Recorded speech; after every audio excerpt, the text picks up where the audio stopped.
Bismillahirrahmanirrahim. Assalamualaikum friends, welcome back to Football Gupshup Transfer News. We are back with a new edition. That's what we're going to have today in today's special episode with Transfer News.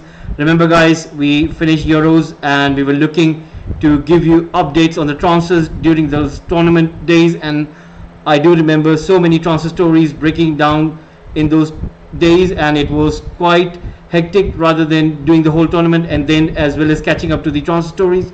Now Football Gupshup is going to do these special episodes in which you will get the transfer news. As you can see on your screen, we got a new format. You have not seen this before in Football Gupshup. This is a new edition that what we're going to go through, and as you can see, we have everything in that information bar where we can see on the screen that there are players on the list, and we're going to discuss about those players who apparently are looking for new clubs, as well as this edition is going to basically look on the updates which are happening day by day basis. So let's say if any transfer story is taking place by today, we'll be giving you the updates as it's happening by today. Let's say for example, if there's a player who is looking to move into a new club and there has been a little bit update about that story, we're going to mention that in a manner where you could say that it's based on real time. We're not going to go in terms of, oh, this player is joining this club and that's it. No, we will go in terms of whatever the latest update is, if the deal is going through, if there is anything in sorts of, if the deal is not going to go through, we're going to give you those kind of updates. So let's see, hopefully you're going to enjoy this kind of format. So let's start today's first episode with Football Gupshup Transfer News. Guys, before we start, please do subscribe, please do drop a like, as well as please do let me know in the comment section that what do you think about this. Are you liking the new format, as well as if it will be really nice you can give some suggestion as well that we can add. So hopefully you will love today's episode. So let's begin today's episode. Right now I think it's been an hour where apparently a big news has been broken, and it has to do with PSG, and it's that man João Neves, who has been apparently one of those names which was apparently mentioned during the last season, and it was suggested that he was looking for a move. Apparently Manchester United were the front runners in terms of whenever there was a link, it was United who were strongly linked to João Neves. Even a month ago it was suggested that maybe Ineos are looking at him, and he is that midfield target for Ineos in order to put United on the map. And it was suggested by many journalists that João Neves release clause is way too much for United and it won't be easy for United to acquire him. But now what we can see is that apparently João Neves is looking for a move this summer, and apparently he's finished Euros with Portugal and he's looking for a big move, and he might get that one. The news which has been broken is that PSG apparently are in for him. They apparently were in discussions with Benfica. Now Benfica were reporting 120 million euros in terms of release clause, but then Rui Costa, the Benfica general manager, apparently he came up with this new statement a week earlier where he suggested that they might let João Neves leave for a little bit of less money. So what he suggested was that Benfica are not looking for those 120 million euros. They would be willing to let him go for a little bit less of money. So the money which was quoted was around the 100 million euros mark. But now the news which has been breaking down lately is basically that Benfica are going to come a little bit lower as well. So now they're talking about in the region of around 70 million euros, and it doesn't say that if it includes the bonuses, maybe the add-ons. Now if Benfica are willing to accept 70 million euros, I'm sure that the likes of United or maybe some other city as well, they might want to have a look at him. So you never know that the likes of City, United, Chelsea, or even Liverpool, you never know, maybe Arne Slot would fancy him. So it might be a fact that if PSG are willing to pay 70 million euros, I'm sure that the likes of City, Liverpool, United, they would be willing to pay that amount of money as well. Of course, if it was 120 million euros, it would have been difficult, but I think in that kind of price region, it makes much more easier for the other clubs as well. and everybody knows that he's 19 years of age. He still has got plenty of football years ahead of him. He's quite young. He has to develop into a very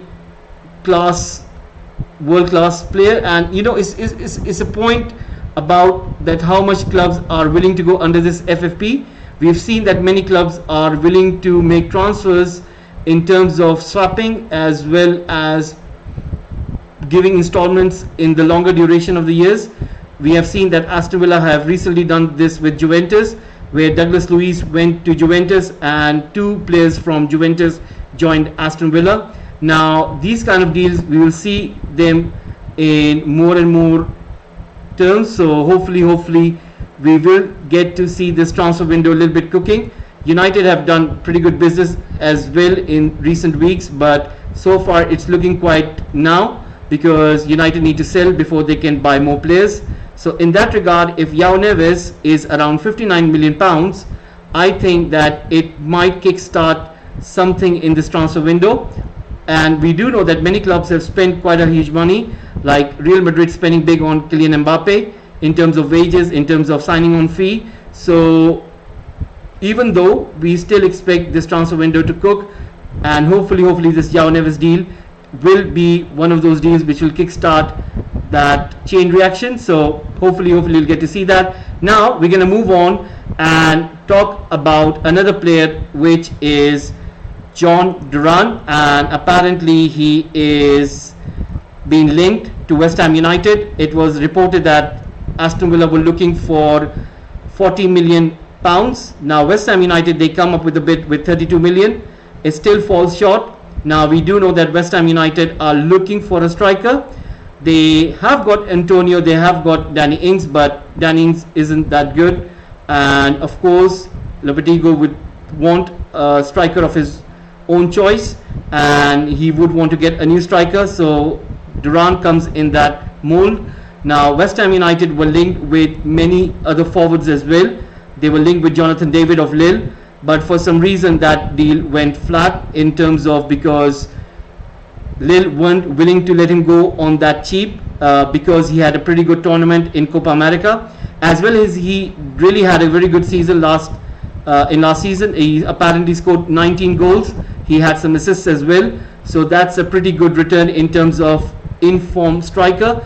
But West Ham United thought that maybe they're asking a little bit too much, and that is why they're looking somewhere else. And they're looking in John Duran, who is apparently a very good player. Now West Ham United, will they buck up 40 million pounds? We do not know. In terms of the quality that he has, he's got pretty good pace, but West Ham United, I think, will come around the price of maybe 35 million, and Aston Villa will try to agree on that fee as well. So let's see in coming days if John Duran will get his move to London and play for West Ham United. Now, sticking to London, we're going to go on to another player who is Smith Rowe. And apparently this guy, he was pretty good. I remember around COVID days, and if you do remember that, he was a pretty good number 10 as well as a number 8. For some reason, I do remember that when Mikel Arteta joined Arsenal, he was the go-to player for Mikel Arteta, and for some reason Mikel Arteta was always selecting him, and Smith Rowe was always in the starting lineup, and he used to play every single game. But for some reason down the years, it seems that his kind of selection is being quite questionable, because for some reason we have seen that Mikel Arteta doesn't fancy him because he's got Odegaard in that position. And it makes sense, because if you have got the choice of Smith Rowe or Odegaard, it is really difficult to pick Smith Rowe instead of Odegaard, and Odegaard is a world-class player. He is really good. Since he has joined Arsenal, he's been really brilliant. Now when it comes to Smith Rowe, 2 years back it was reported that he was looking at the clubs, his entourage were looking and speaking to other clubs, but Arsenal didn't want him to go, and they kind of spoke to the entourage and said that he will get some play time, And for some reason, if you look back 2 years back, he didn't get a lot of play time.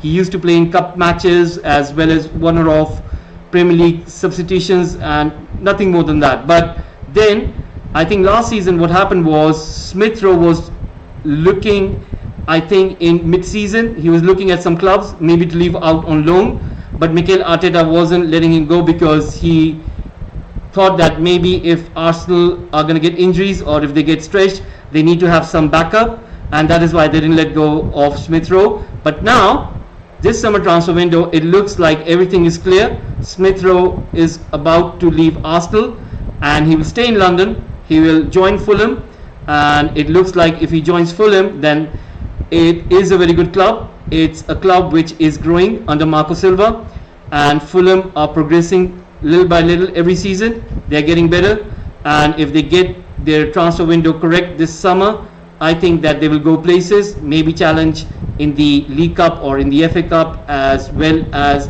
in the league. Now, in terms of the fee which has been reported is around 35 million, which is a little bit too much for a player who hasn't been playing for the last 2 years. But everybody knows that English players or British players, they do have a premium, and Arsenal are looking to charge the likes of Fulham in that regard. So it will be a case of how much Fulham are willing to pay. So hopefully we'll find about that as well. The medical is about to take place, so that means everything is done, and I'm sure that Smith Rowe will really enjoy his time at Fulham. It's a very good playing side, and hopefully he will get back to his very best. Now what we're going to do is we're going to stay in London because there is an ex-Londoner who will be coming back to Crystal Palace, and he's not coming back to Crystal Palace, he's coming back to London, but in a new London club which is Crystal Palace, and that is Ismail Assar. Apparently Ismail Assar left Watford and he joined Marseille in France, and for some reason it hasn't worked out for him in France, and it looks like De Zerbi is kind of letting him go. Now we do know that De Zerbi has got 2 new players in Greenwood as well as Hojberg. Now Marseille would be looking at those players which they would want to sell, and it seems that they are letting go of Ismail Assar, and Crystal Palace have looked at it. It might look as if it's a replacement for Olise, and Ismail Assar was a very good player for Watford, and hopefully we will kind of see him back in Premier League, and he was really good on the wings. And if you would ask me, is he like replacement for Olise? I don't think so. I think that he is a little bit different to Olise. He is a little bit more kind of a forward, and he goes outward, whereas Olise used to come in. So you could say that Ismail Assar is a little bit different, but I'm really expecting good things from him. So hopefully we will see him coming to Crystal Palace and play with the likes of Eze, and maybe combining and trying to make out something, and I'm sure that Crystal Palace fans are going to welcome him. So now what we're going to do is we're going to go over to France. Now we do know that Desirou, I remember this guy. Apparently before the Euro started, I was watching this show and they were looking at the players who are going to be one of those which are going to light up the tournament, and Desirou was the 3rd player. And I remember looking at him, they showed his clips and they showed the way he played. He looks a pretty promising player, he looks pretty good, but in terms of the valuation which is being reported in the media, I think it's quite too much for a player like him. Even though he is a pretty good player, he has got lots of potential, but when you talk about 50 to 60 million, I think it's way too much. I think that he might be in the region of perhaps 30 to 35. 50 60 million is a little bit overstretched. He doesn't look like a 50 60 million euro player, but anyway, 2 big clubs, 2 big European giants are into him, Bayern Munich as well as PSG. Now if you would ask me, would he want to stay in Ligue 1 and play for PSG, I would say it wouldn't make any sense, because remember, PSG have got the likes of Dembele, Kolo Muani, as well as they got Barcola. Even though Kylian Mbappe has left, They got plenty of options on the wing, and this guy, he plays on the wing. Now he can also play in the central midfield, but if he, let's say if he wants to join PSG and if he wants to play on the wing, then I don't understand where he's going to play, because I'm pretty much sure that Luis Enrique is going to pick Dembele, he's going to pick Kolomuani as well as Barcola. But now we also know that Jadon Sancho has been in talks with PSG. It looks like that PSG are in talks with Manchester United as well. They want Jadon Sancho, so it wouldn't make sense that Desire Duo would want to play for PSG on the wing. Now if he goes and join as a number 8 or as a number 10, it still wouldn't make any sense, because PSG have got plenty of players in that position. They got the likes of Vitinha, and they don't tend to play in that manner where Desire Duo would be suitable to PSG. I think he is looking to play for Vincent Kompany in Bayern Munich. I think he is swinging towards that move. Now, do Bayern Munich have got that amount of money? Because remember, they're interested in Jonathan Tah, and it was reported even a month earlier that they would want to get Jonathan Tah, but so far they haven't bid because they want De Ligt to move on. So it's kind of a waiting game, and even though I wouldn't get the idea that why would PSG want to get this player, it wouldn't make any sense, and it wouldn't make any sense from the player perspective as well to go and join PSG, because they got so many players ahead of him in that position. So anyway, now what we're gonna talk about is Dumfries. Apparently this news got broke, I think, yesterday, but I thought maybe it was one of those news which you tend to take lightly but not seriously. Anyway, it did came up on the screen, and it was really surprising that apparently Manchester United are looking at a proposal where Aaron Wan-Bissaka would join Inter Milan and Dumfries would come to Old Trafford.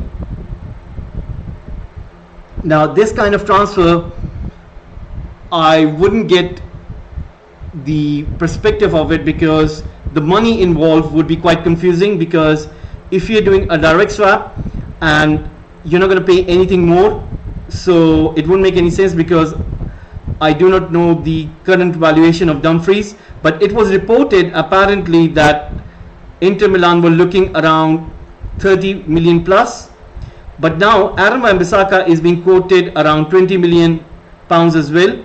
Now we do know that Manchester United have got a new administration, they got new people working in terms of dealing and negotiating, so I expect that they would try to lower the fee for Dumfries. They won't be paying 30 million, because if they were paying 30 million, then they would have gone and get Frimpong for Erik ten Hag, and Frimpong release clause was 34 million euros. It's not even in pounds, which comes around 29-30 million pounds. So if United are looking to spend 30 million on right back, they would have gone for Frimpong, unless Frimpong would have said that he would want to play in the Champions League, and Manchester United can't offer that, which could be understandable. But on the other hand, Dumfries, I think he was linked with United in previous windows as well, but it never came to fruition, because apparently Inter Milan were looking for larger sums of money and United weren't willing to pay that much. Now with the new administration, I think they might have a word with Inter Milan and see if some things can get worked out.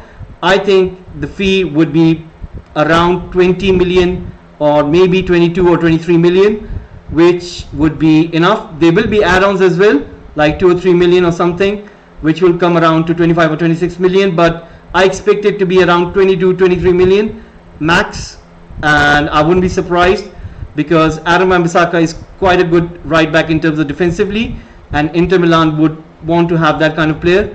So let's see how will this move turn out, because Mazraoui was apparently linked to United, but now West Ham United have come in with a bid, and it looks like they will get Mazraoui, and that means United are looking at Dumfries now.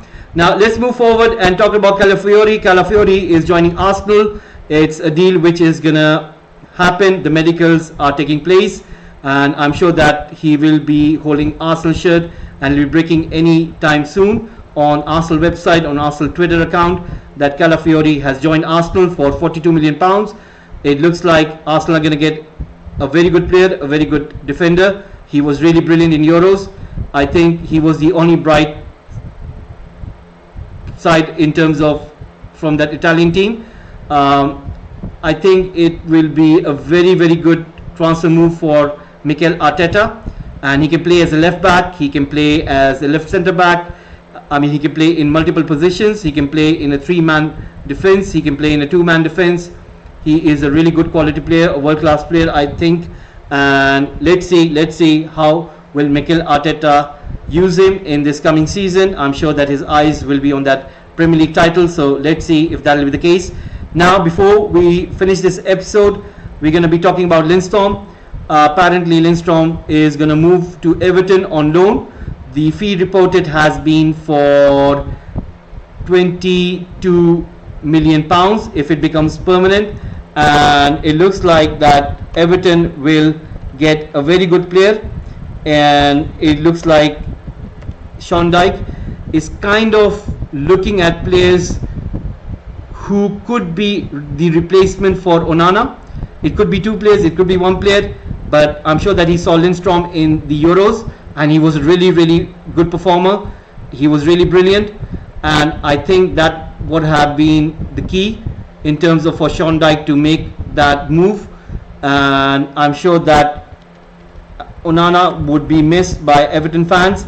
He was a really good class player, but I expect that Lindstrom, if he can perform as he did in Euros throughout the season, he is going to be a very good acquisition by Everton. And remember, the Everton scouts, they never disappoint. They tend to find good players, and they tend to find them when nobody's looking at them. So Everton are, I think that if they get him around 22 million after 1 season, it'll be a very good acquisition. So hopefully we'll see if how he turns up, how will he play in the next season. So that is what we have for today's episode. Now guys, if you do like the episode, please do let me know in the comment section. Please do give a like as well as please do subscribe to Football Gupshup, and it'll be really nice if you guys can support the channel. This is the first episode today in transfer news. We're going to be coming up tomorrow as well, a little bit early perhaps, and the reason we tend to do this late because the news tends to break down. Even now we're just going to have a quick look just to see if any new update has come around. So far, I think I'm just going to refresh my page just to see if there's any news breaking at the moment. As well as we do know that these transfer stories apparently will get more and more as we approach the end, and many teams will be going on pre-season, so it looks like that transfer window will start catching up. Now I'm looking for some new update in terms of any new update coming up. So far nothing. Let me have a quick look, and nothing so far. Apparently there are some talks about the Trent Arnold for his contract with Liverpool. Nothing much in there, and I'm still looking for it if anything comes up. Fulham have agreed a 2-year contract with Ryan Sessegnon, so Ryan Sessegnon is going to stay at Fulham for 2 more seasons. Nothing much over there, so that it is. So there you go. Right guys, hopefully you would have enjoyed today's episode, as well as what we'll do is from tomorrow onwards we're going to look at the done deals as well, which club have made the signing. We're going to discuss about those transfer stories as well, but that is today all we've got for the transfer news update. Hopefully you would have loved today's episode, so please do subscribe, please do give a like as well, and hopefully